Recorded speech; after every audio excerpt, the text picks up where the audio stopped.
ಮಾಲ್ಡೀವ್ಸ್ ತಂಬಾಕು ಮುಕ್ತ ಸಮಾಜವನ್ನ ನಿರ್ಮಾಣ ಮಾಡೋ ಹೆಜ್ಜೆಯನ್ನ ಇಟ್ಟಿದೆ. ಇದೀಗ ಮಾಲ್ಡೀವ್ಸ್ ಧೂಮಪಾನ ನಿಷೇಧ ಮಾಡಿದ ವಿಶ್ವದ ಮೊದಲ ದೇಶವಾಗಿದೆ.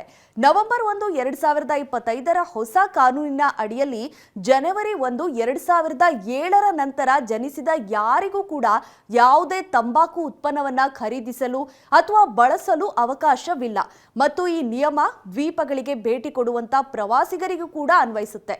ಮಾಲ್ಡೀವ್ಸ್ ಅರ್ಧ ಮಿಲಿಯನ್ಗಿಂತಲೂ ಹೆಚ್ಚು ಜನರಿಗೆ ನೆಲೆಯನ್ನ ನೀಡಿದೆ. ಹಾಗಾಗಿ ತಂಬಾಕು ನಿಯಂತ್ರಣ ಕಾಯ್ದೆಗೆ ತಿದ್ದುಪಡಿ ತರೋ ಮೂಲಕ ಇಲ್ಲಿನ ಜನರ ಆರೋಗ್ಯದ ಕಾಳಜಿಯನ್ನ ವಹಿಸಲಿದೆ. ಸಾರ್ವಜನಿಕರ ಆರೋಗ್ಯವನ್ನ ಸುಧಾರಿಸಲು ಮತ್ತು ಭವಿಷ್ಯದ ಪೀಳಿಗೆಯನ್ನ ಧೂಮಪಾನದಿಂದ ರಕ್ಷಿಸೋದಕ್ಕಾಗಿ ಈ ಐತಿಹಾಸಿಕ ಮೈಲಿಗಲ್ಲನ್ನ ಸಾಧಿಸಿದೆ ಅಂತ ಆರೋಗ್ಯ ಸಚಿವಾಲಯ ಹೇಳಿಕೆಯನ್ನ ಕೊಟ್ಟಿದೆ.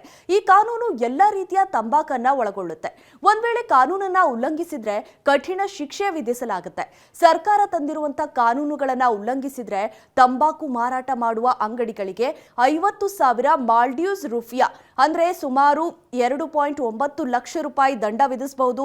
ಇನ್ನು ಇ ಸಿಗರೇಟ್ ಅಥವಾ ವೇಪಿಂಗ್ ಸಾಧನಗಳನ್ನ ಬಳಸೋದ್ರಿಂದ ಸಿಕ್ಕಿಬಿದ್ದ ಜನರು 5,000 ರೂಪಾಯಿ ಅಂದ್ರೆ ಸುಮಾರು 29,000 ದಂಡ ವಿಧಿಸಬೇಕಾಗುತ್ತೆ. ಧೂಮಪಾನದಿಂದ ಪ್ರತಿ ವರ್ಷ 7 ಮಿಲಿಯನ್ಗಿಂತಲೂ ಹೆಚ್ಚು ಸಾವುಗಳು ಸಂಭವಿಸಿವೆ.